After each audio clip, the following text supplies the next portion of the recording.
आपने ऋषि परंपरा की बात की। वेदों में हालांकि तंत्र साधना के कई मार्ग मौजूद हैं जी। क्या वो तंत्र साधना के मार्ग से ही आप यहाँ तक पहुँचे हैं, और तंत्र क्या है दर्शकों को आसान भाषा में अगर समझाना हो तो?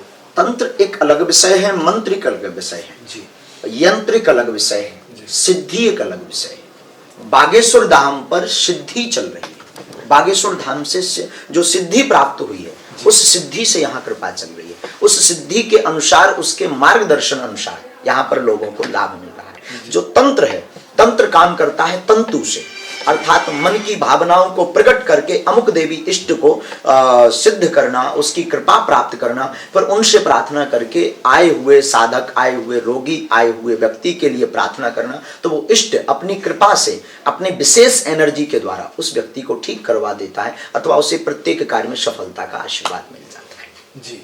यह है तंत्र। जी। एक है मंत्र विधि। मंत्र विधि हमारे वेदों में वर्णित है। ऋग्वेद प्राचीन वेद कास्ति ऋग्वेद अस्ति। प्राचीन वेद ऋग्वेद है। ऋग्वेद में अनेक अनेक प्रकार के मंत्र हैं जो स्वयं सिद्ध भी हैं।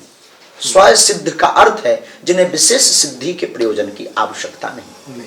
उन मंत्रों के जाप पाठ से कोई भी व्यक्ति लाभ प्राप्त कर सकता है, पर उसमें महत्वता रहती है शुद्धि की, नियम की और पासवर्ड की।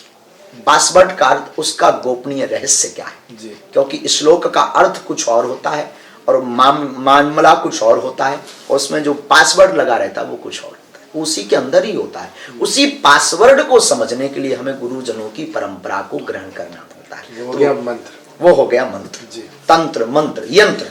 यंत्र होता है एक लेख। जिस प्रकार आपने देखा होगा चौकोर आकार में खाना बने रहते हैं, तो उसमें 5, 7, 9 अंकों की संख्या लिखी रहती है। अब वो टांग दे देते हैं, उसे लक्ष्मी यंत्र बताते हैं, कोई फिर कुबेर यंत्र बताते हैं। ये है यंत्र।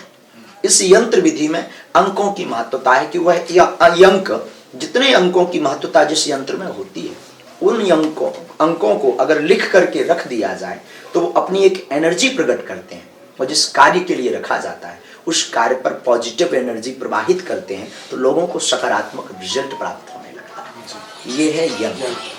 अब चौथा स्टेप है सिद्धि, जो यहाँ मिलता है, जो बागेश्वर पर मिलता है, जहां हम आप आना चाहते हैं, जिसके लिए आप खोजते हुए बागेश्वर आए।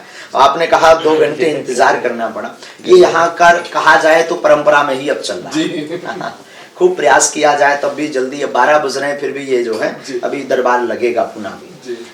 तो सिद्धि होती है परंपरानु अंतर्गत एक विशेष इष्ट की कृपा द्वारा एक वंश के, जिस प्रकार आदि काल में राजसी परंपरा हुआ करती थी, राजगद्दी की, उसी प्रकार सिद्धि की महिमा भी होती है। किसी विशेष व्यक्ति को विशेष साधना करने पर अमुक देव की सिद्धि प्राप्त होने से वो जो मन में विचार करेगा, सामने वाला वही एक्टिविटीज करेगा, और सामने वाले के ऊपर वैसे ही प्रभाव पड़ेगा, और उसी प्रभाव के अनुसार उसे जो है उसके लक्षण, उसका सुप्रभाव अथवा उसका दुष्प्रभाव अमुक व्यक्ति को प्राप्त होगा।